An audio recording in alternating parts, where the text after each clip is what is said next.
Comment dépenser moins d'argent lorsque vous faites votre shopping? Bonjour, ici Mademoiselle M, révélatrice de votre meilleure image. Et dans cette courte vidéo, je vais vous donner 8 conseils pour dépenser moins d'argent. Et tout d'abord, bien sûr, un grand merci à vous toutes qui me suivez. Vous êtes adorables, vous êtes magnifiques, je vous adore.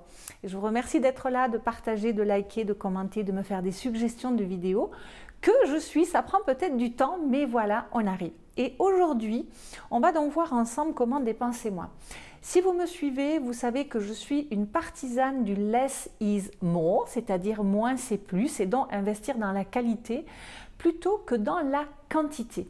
Et du coup, plutôt que de vous donner de simples astuces de shopping, j'aimerais vous amener à penser votre garde-robe, à penser vos achats, à penser vos vêtements un petit peu différemment. Et donc, avant de donner des astuces de coaching, on va faire un zoom arrière comme ceci, pour non pas voir le verre à moitié vide, qu'est-ce qui se passe quand on fait du shopping parce qu'on a envie de se remplir, parce qu'on a l'impression qu'il nous manque quelque chose. J'aimerais vous amener à penser que vous avez déjà, en tout cas si vous me suivez, vous devriez commencer à avoir des trésors, et d'autant plus si vous êtes cliente, que ce soit en ligne ou en présentiel. Et ces trésors, vous devez les chérir. Donc mon premier conseil, ce serait de considérer vos pièces existantes à vous, que ce soit des basiques, c'est-à-dire des pièces solides, importantes sur lesquelles vous pouvez vous baser pour justement construire diverses variations de tenues, ou des choses un petit peu plus volatiles, un petit peu plus légère comme ça, que vous allez pouvoir interchanger moins souvent. Car si vous me suivez, vous devez savoir aussi que je ne suis pas du tout partisane des garde-robes de base style, voilà, il faut avoir dans sa garde-robe un jeans, une petite robe noire, une chemise blanche, un trench, etc. Bien que sous le coup de la torture, j'ai écrit un article sur mon blog il y a juste quelques jours, quelques semaines. Mais c'est vraiment parce qu'on me pose sans cesse cette question que je n'aime pas du tout, parce que pour moi elle n'a pas de sens. Mais voilà, si jamais vous voulez véritablement, aller lire cet article, parce que je pars du principe qu'on est tous et toutes différentes, qu'on a des modes de vie, des budgets, des styles, des physiques différents. Et donc, avoir une garde-robe de base qui se constitue de pièces identiques est pour moi complètement aberrant. Et donc, une fois que vous avez identifié vos belles pièces à vous, eh bien, le deuxième conseil que je vous donnerai, ce serait de voir comment cette saison, vous pouvez les porter différemment. Vous pouvez même peut-être les modifier, vous pouvez les raccourcir, peut-être les rallonger, vous pouvez les cintrer, vous pouvez changer les boutons, vous pouvez changer les ceintures, vous pouvez changer les boucles de ceinture, vous pouvez les teindre, etc. Et du coup, mon troisième conseil, en conjonction avec ce conseil-là, ce serait d'avoir une très bonne retoucheuse. Avoir une retoucheuse, c'est comme avoir un bon pressing, avoir un bon boucher, avoir un bon pharmacien.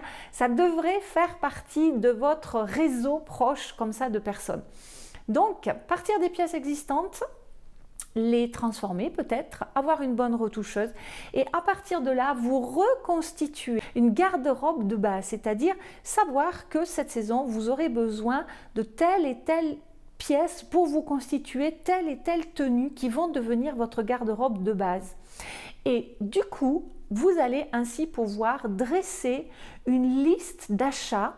Et cette liste d'achats, je vous invite même à la diviser en deux, ou du moins peut-être en avoir deux, c'est-à-dire la liste des achats concrets, palpables, évidents, de choses que vous avez vraiment besoin, et peut-être une liste de rêve, mais qui va finir par se concrétiser. Attention, je ne parle pas de la chose inatteignable, mais je parle de la chose qui va peut-être vous demander des efforts financiers, qui va constituer un petit peu un investissement, hein, que ce soit une magnifique veste, un super sac, une belle paire de chaussures, un foulard, que sais-je, je n'en sais rien.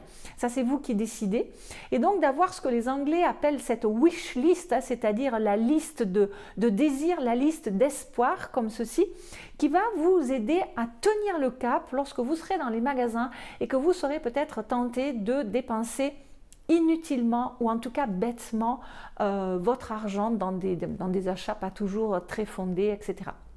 Donc, ayez ces listes de commissions et en même temps prévoyez, parce que la meilleure façon de faire des mauvais achats, la meilleure façon de gaspiller son argent, c'est de devoir faire des achats sous pression. Vous avez une soirée, vous avez un événement, vous avez une promotion, vous avez que sais-je, et vous avez X minutes pour vous trouver une tenue. Là, vous êtes quasi sûr de faire un achat qui n'est pas du tout judicieux. Donc, prévoir et faire ces listes de commissions qui peuvent être donc bicéphales, à deux têtes, la wish list et la liste des choses dont vous avez véritablement besoin. Donc voilà, ça c'est vraiment un travail en amont que vous devez faire. Ensuite, 3 conseils, je dirais, une fois que vous êtes dans les magasins. À partir du moment où vous avez fait ce travail en amont, je dirais, faites attention aux vendeurs et aux vendeuses. Je les trouve adorables, il n'y a aucun souci avec ça. Mais attention, surtout aujourd'hui, ils ont des objectifs de chiffres, ils ont des objectifs de vente. Et parfois, leur conseil n'est pas toujours judicieux. Donc, restez vraiment sur vos besoins, sur vous, sur qui vous êtes, sur votre budget. Et évitez également, ce serait un autre conseil par rapport au shopping, évitez de faire les magasins quand vous n'avez pas le moral, quand vous avez un coup de déprime, parce que d'abord, l'achat que vous allez faire ce jour-là va vous ramener chaque fois à ce moment un peu down, un moment de déprime comme ça. Et puis, c'est quand on est un peu déprimé qu'on fait des achats compensatoires, on fait des achats voire compulsifs et ce n'est pas très judicieux. Et le troisième conseil que je voulais vous donner, c'est faites attention au must. Vous savez, cette pression de la mode où il y a telle couleur, telle forme, telle matière, telle pièce. Et on est un petit peu, pour certaines personnes en tout cas, sous pression. Non, chacun a ses must, je dirais. Chacun a ses pièces à soi. Donc, faites attention. Restez sur vos besoins. Je dis toujours différencier l'envie du besoin. Donc, en résumé, qu'est-ce qu'on peut dire pour dépenser moins? C'est voir le verre à moitié plein plutôt qu'à moitié vide, c'est-à-dire partez d'abord de vos belles pièces, de votre garde-robe à vous. Ayez une bonne retoucheuse, constituez-vous une garde-robe de base, prévoyez, faites une liste, la wish list et également la liste des commissions en quelque sorte de vos achats imminents. Attention aux vendeuses. Ne faites pas les achats vestimentaires lorsque vous êtes déprimé.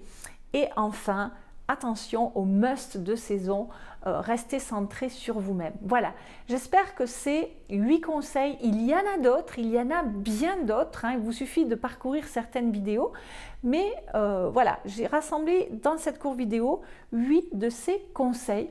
J'espère qu'ils vous auront été utiles. Je vous remercie infiniment pour votre écoute et vos yeux et vos suggestions. Et si vous n'avez pas encore téléchargé vos cadeaux de bienvenue, vous le savez, il vous suffit de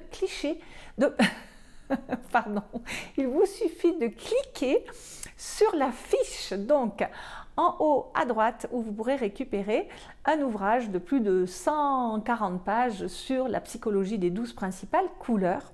Et il vous suffit également de patienter jusqu'à la fin de la vidéo ou de regarder dans le descriptif sous la vidéo pour recevoir gratuitement 5 vidéos sur les fondamentaux de votre image et dont une d'entre elles, je développe justement un petit peu plus cette gestion de la garde-robe et des astuces de shopping.